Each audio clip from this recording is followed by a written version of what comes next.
What started out as a peaceful protest to demand the disbandment of Special Anti-Robbery Squad SARS unit, as well as other reforms in the Nigerian police force, degenerated into chaos after the protests were hijacked by hoodlums. Well, this degeneration has led many to question the motives behind the movement. Now, while many have called the youth who went out on the streets to demand police reforms and justice heroes, a few believe that it was ethnic-based and others a 2023 agenda.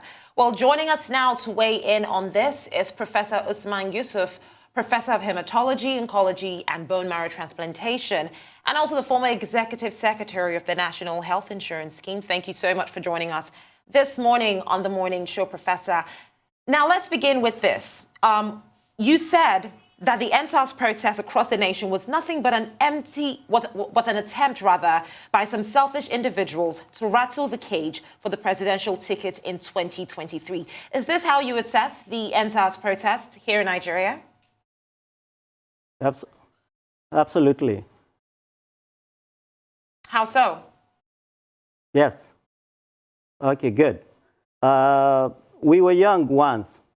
In 1978, I was a second-year medical student in Zaria. There was a national student strike all over the country. That was national, all over the country. It wasn't this violent.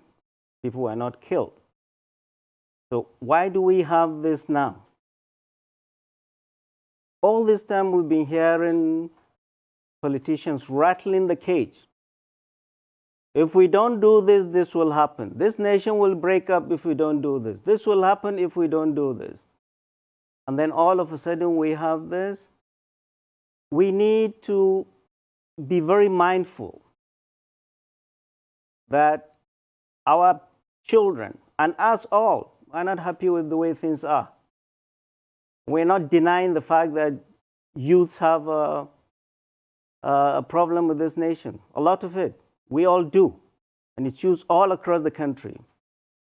But what I see, the violence, I see the organization, I see the funding, I see, makes me want to ask a lot of questions. I come from academia. We don't accept things on face value. We question. And all I did in that paper was sequence the events, analyze them, ask questions, and propose solutions. This crisis is brought about by politicians, no doubt about it. And it has a lot to do with 2023.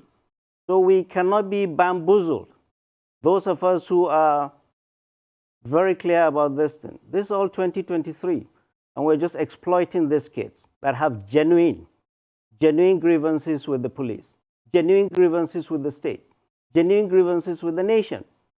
I can go to Katsina and mobilize 1 million aggrieved kids for my own selfish interest, not for the nation. That's all I'm telling people. Let us come to this with very clear mind. I'm not in any way minimizing the issues that these kids have. They do have. And what is the motto of this protest? Soro Soke. For those who do not speak Yoruba, what it means is speak up. Go back in my paper I wrote in June.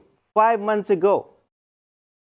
The title of that paper was Silence in the Face of Evil is Itself Evil. So I spoke a long time ago, 5 months ago. And I said Nigerians must speak because there is evil in this country. The evil is blood is being shed, people are being killed every day, and there is silence in the land. So I spoke a long time ago. And I commend our kids for speaking. But they should be very mindful that when they speak, not be used. Because when you are that age, you don't see too far. We see very far. Those that are pushing this thing, where are they? Where are their children? Police are being killed and lynched. The whole economy is being burnt down. And we celebrate that? No, we shouldn't. We should tease out genuine grievances from this rascality we see in the land that is going to burn this country down if we're not careful. So that's what I mean. All right. All I was doing was analyzing the issues there and presenting the facts. All right. You're very correct when you say all it takes for evil, I mean, somebody said all it takes for evil to thrive in the land is for good men not to speak up or to stop speaking. But, Professor, you allege that a set of people planned a regime change by making the country, their plan was a regime change, by making the country ungovernable or cause total anarchy in the land, leading to the country's breakup. Now, Prof, these are very, very serious allegations with grave implications. And if you can't substantiate this, shouldn't you really be brought in for questioning? I mean, they're very, very serious allegations, Prof. Yeah, oh, sure, and I'm happy to answer those questions. This country, we were this close to going up in flame. This close. So when you send your kids out on the street, just be careful. These politicians think there is a button for trouble. They put it on and off. When trouble begins, you don't know where it ends. And you don't know the effort it took by our traditional rulers and clerics in the north to hold things down. After seeing all the carnage and the lynching going out there in the south. We adults need to be very, very, very careful. This country could have gone up in flame. We need to be very careful. The unity of this country was not got easily. It was got by sweat, tears, blood, and many comrades were left in the battlefield. And no person or group of persons is going to break up this country or put it up in flame just for their selfish interests. This is politics. We're just using our kids and their genuine grievances for this. And I have very many reasons for that. I said that. We were told this was a spontaneous, leaderless youth revolt. We were told they had no sponsors. Right? We were told there was a massacre. We haven't seen bodies. You cannot have a massacre without bodies. This will be the first massacre without bodies. And we've seen the sponsorship they got. They got sumptuous meals, home cooked, with drinks, some with logo of a national bank. We've seen ambulances following them. We've seen drones. We've seen international funding by Twitter. And we've seen them outreach to foreign governments and foreign organizations. So all these kids did this when they are leaderless. Leaderless. This is time for healing, not aggravating things. There are a lot of things we cannot see on national TV, but the facts are clear. We should not use our kids and the genuine grievances of our kids to inflame this nation or to break up this nation. Nigeria, all 200 million of us are equal stakeholders in this union called Nigeria. And we all have a stake and responsibility to do the right thing. Words matter. You and I, whatever we say here, we need to be careful what we say, lest somebody picks it up and think it is and goes and uses it. A politician, a religious leader, a traditional ruler carries more weight in what he says than us. So whatever we say, we need to be very careful. If our children are going beyond the line, we pull them back. We rein them back and talk to them. We don't know what we're going to ignite. That's all I'm saying. People, open your eyes. We have a duty and responsibility to hold this country. We have a duty and responsibility to guide our children.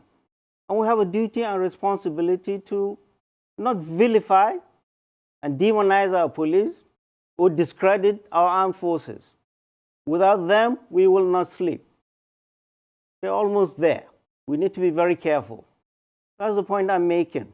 It makes no sense to write a paper that everybody agrees. The more people disagree, the more we have a conversation. But all I'm asking is, let that conversation be honest, frank, and civil. without having to generate into all of this. Honest All right, So, yes. Professor.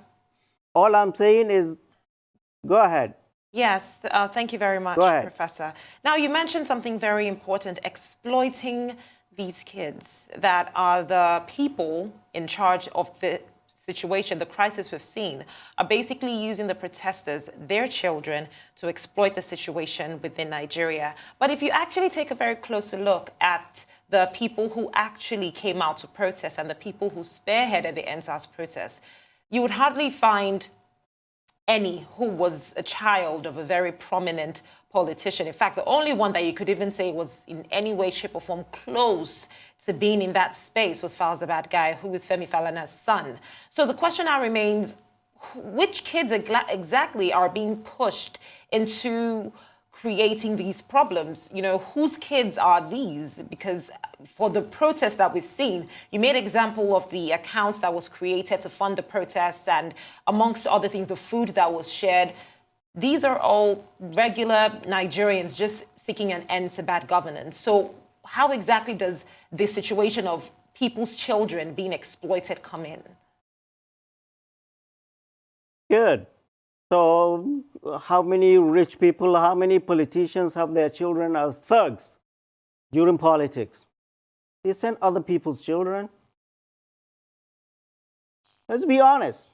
This is the honest truth. All across the land, let me finish. All across the land, you see political violence all across the land. But you never see the children of politicians. Why is Nnamdi Kanu that was inciting people to kill? He's out there. It is the children of those that are not going to benefit from this. We have genuine reason in this country to be aggrieved with this government, with this nation, and our children do. They have more at stake in this country doing well or not than you and I. We're going to leave them. We're going to leave them with this kind of country. So yes, and it is the youth all over the world. I was once young, that are the ones who drive change.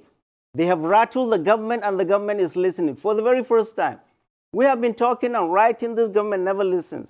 But this government is now sitting up and listening to these kids. Listening to these kids for these issues. But there are lots of other issues too that I've raised in that paper that for us has nothing to do with SARS. The biggest issue in the North that we've been screaming about is insecurity. Our people are being killed every day. 2 days ago, 17 villagers were killed in Andume in Katsina. And women carted away into the bush as sex slaves. The same in the outskirts of Maiduguri and Zamfara. It doesn't make headlines. It doesn't. All right, Prof.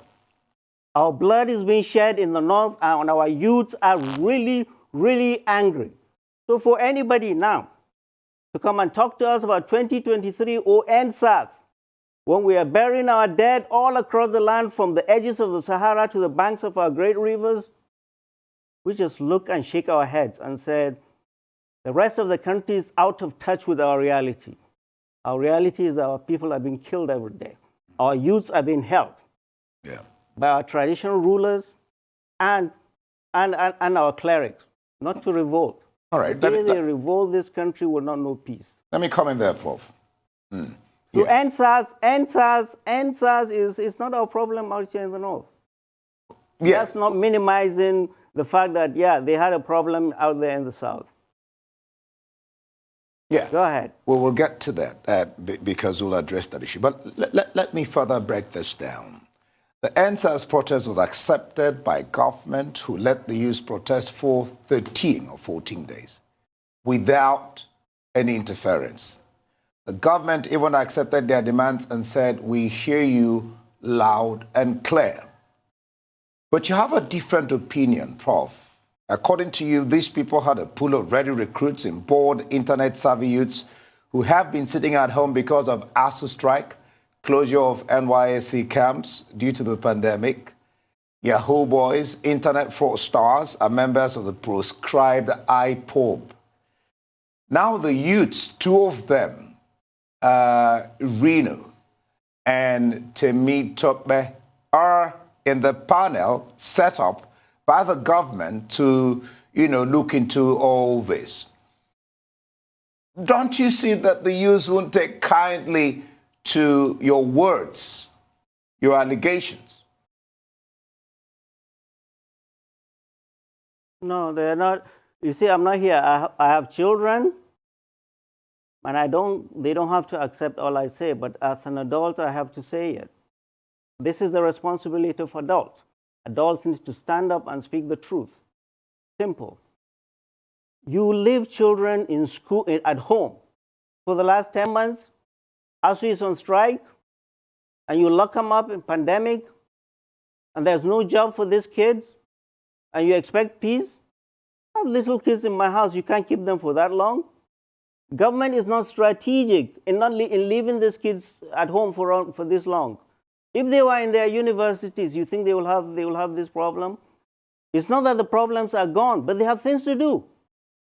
So it's partly and largely the responsibility of government to have allowed this ASU strike to linger on.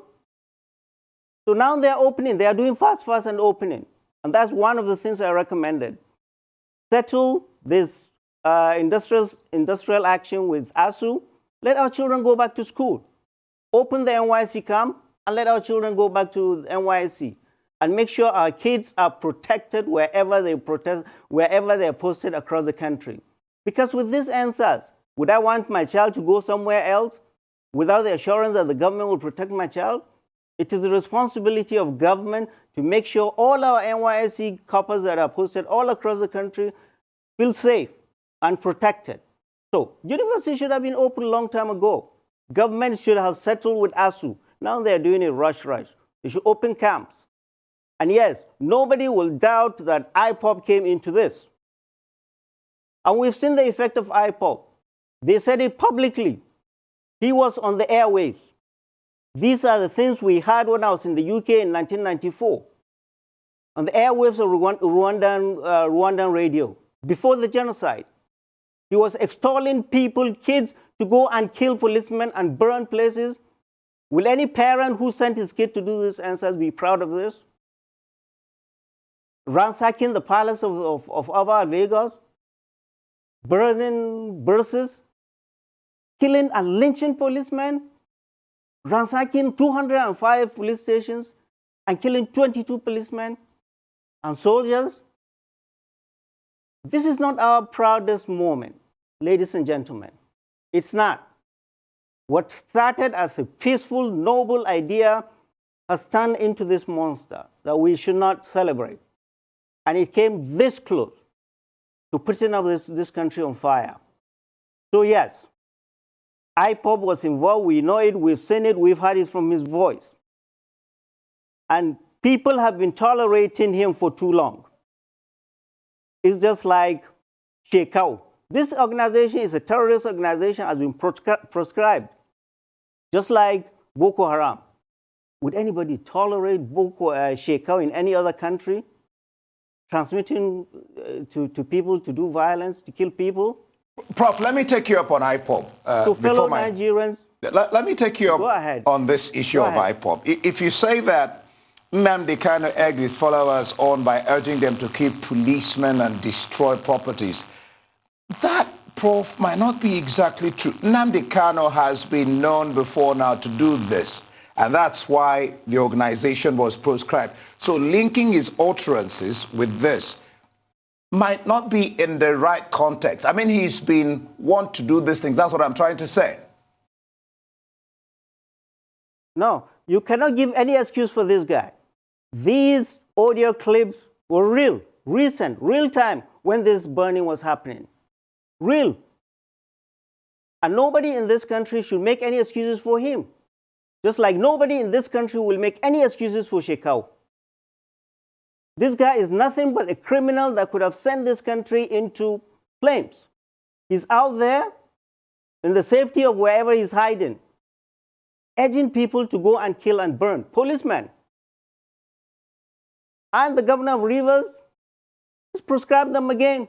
The damage they've done in Rivers. We've seen that. So this audio was recent, real time. So nobody in this country should make any excuses for this criminal.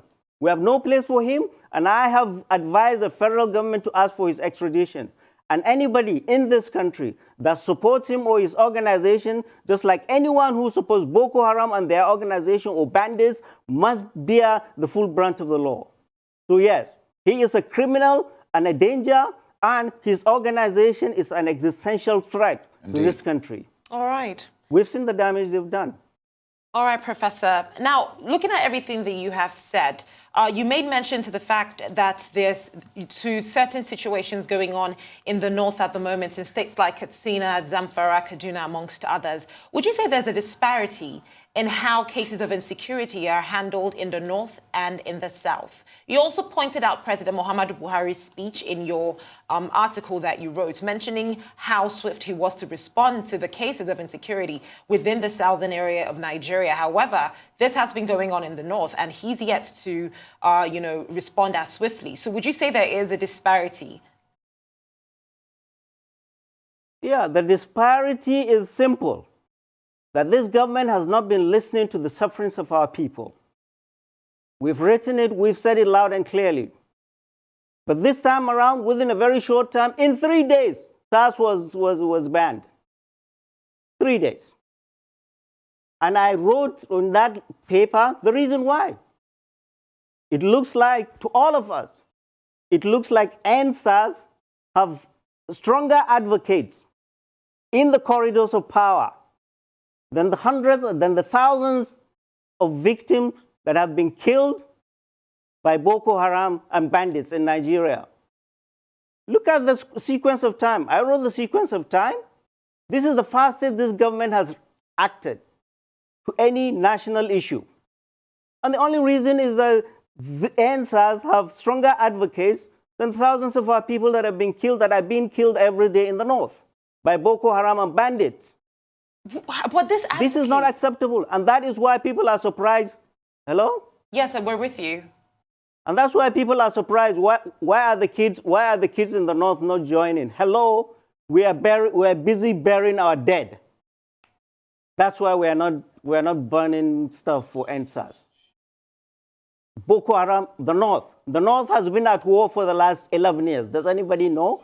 Does anybody care? But all right, yeah. Well, let me just comment okay, here. Right. Now, let's look at this, Prof. Your words. FGN, that's the federal government of Nigeria, will settle the bills after the governor of Lagos State's assessment of the damage. You argue that northern governors should also do an assessment of total cost incurred through the activities of bandits and Boko Haram insurgency, and demand that government pay compensation.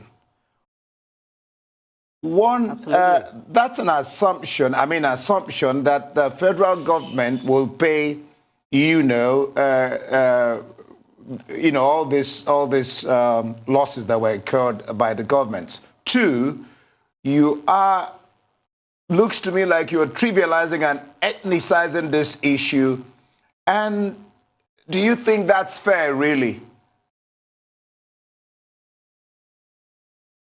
No, I'm not trivializing anything. I said I saw the governor of Lagos going around making assessment, and he's already said he's going to need ₦1 trillion to fix Lagos. And I say I suspect, and I'm watching, I suspect he will ask the federal government to carry the bill. And I recommend to all our governors in northern Nigeria, for the past 11 years, our people have been killed, blood has been shed, cattle rustled, women raped, farm products destroyed. People are still in kidnappers' den. They should make full assessment, and all these sufferings happen because the federal government has failed in its primary responsibility, constitutional responsibility to protect our people. So the government must take the tab and pay. And I also suggested, and I commended the minister of the FCT.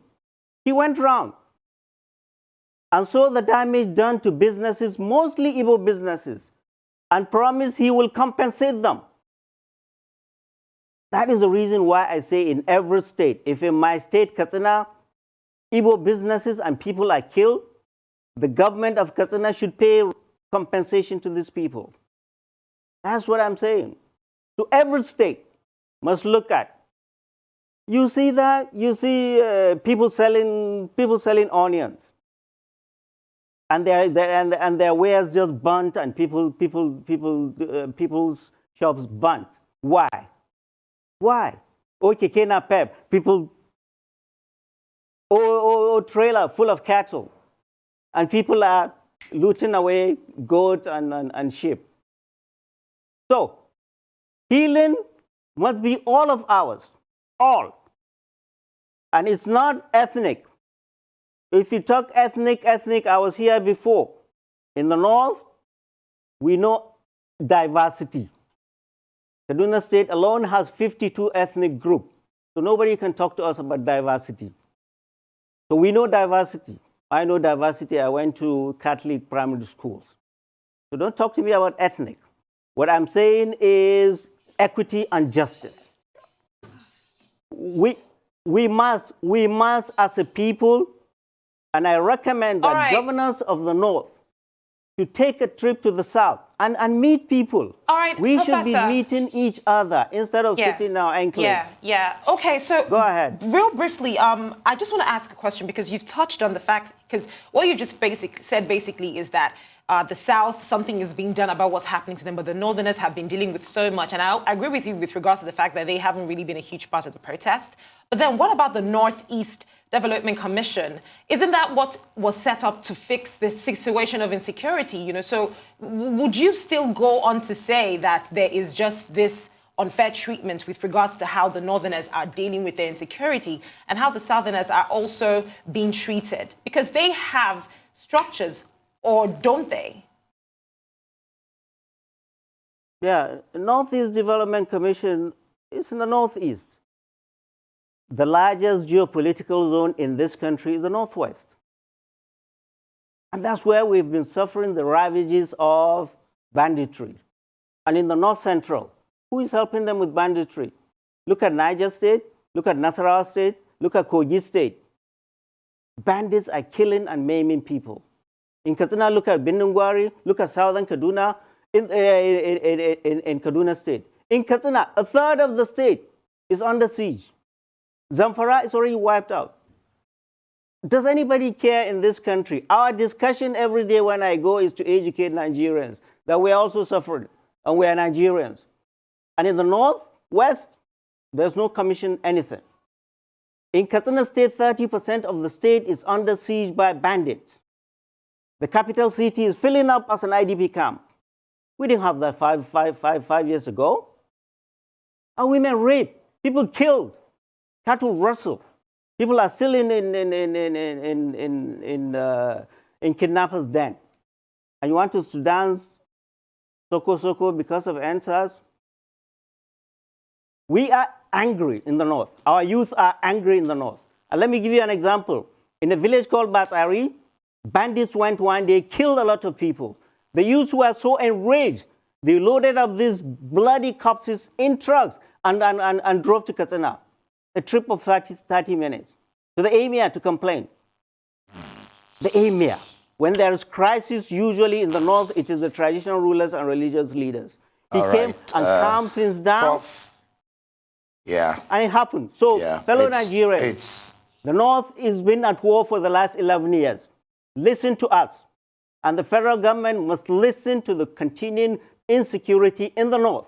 That's the only way we can be together as a nation. We are in big trouble in the north. So, NSAS is not our problem. Thank you very much.